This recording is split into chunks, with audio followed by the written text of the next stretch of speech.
action learning is an experiential learning method in which participants learn by doing, and then reflect on what they have done. There are several varieties of action learning. In most varieties, the participants work on real tasks in small teams, or learning sets. As they do so, they learn leadership, teamwork, facilitation, and additional skills of value to the organization. Revans describes learning as having two components: programmed instruction, where a teacher or instructor provides information to the learner, and understanding that arises when learners use questioning to help each other explore the situations they face. This second component can be referred to as action learning. It can be characterized as a project being chosen that is of value to an organization and requires the application of relevant skills and knowledge. A facilitator guides the learning set as they work through the group project. In practice, each application of action learning is usually a little different, fine-tuned to suit the particular organization and its aims. Action learning has the potential to achieve three key sets of outcomes. Skills relevant for organizational flexibility can be enhanced and broadened. By working as a team on real tasks, participants develop facilitation, problem-solving, and communication skills.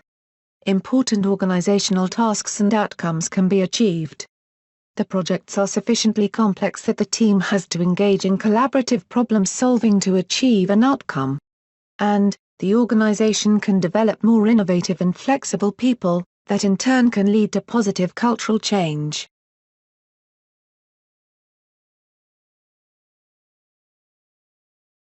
Once an appropriate project has been selected, and support for action learning secured, you would then create your action learning members. The action learning teams are formed ideally of volunteers who together constitute a diverse team. The early team meetings are facilitated in such a way that teams quickly become effective at self-management.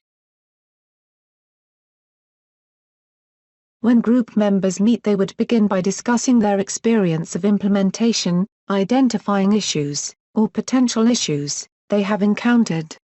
Once all issues have been identified, group members prioritize the issues, and agreeing which is the most important and which should be dealt with first. They would then follow a 5-step structured process, known as a learning set process. The group member who identified the issue is given 5 minutes to describe the issue in more detail. Group members ask questions in order to explore further the issue and its implications for practice. Group members seek to define the problem by making specific statements, of which there could be a number.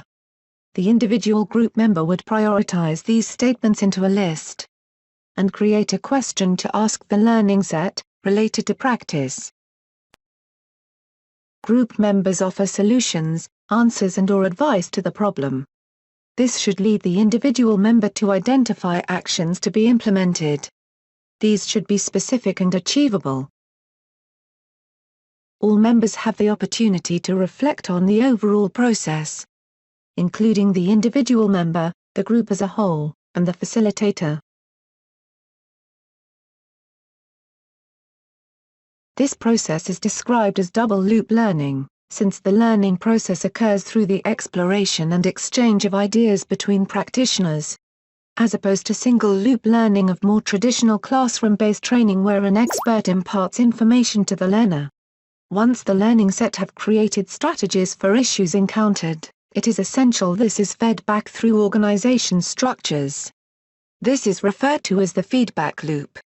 The feedback loop model describes the structure that needs to be in place to enable effective action learning programs to occur.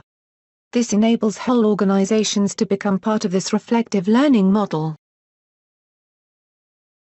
That one, I really like that, yeah.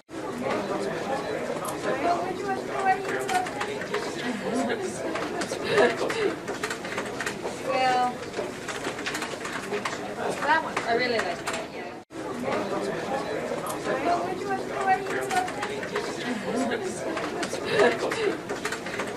Well, that one, I really like that.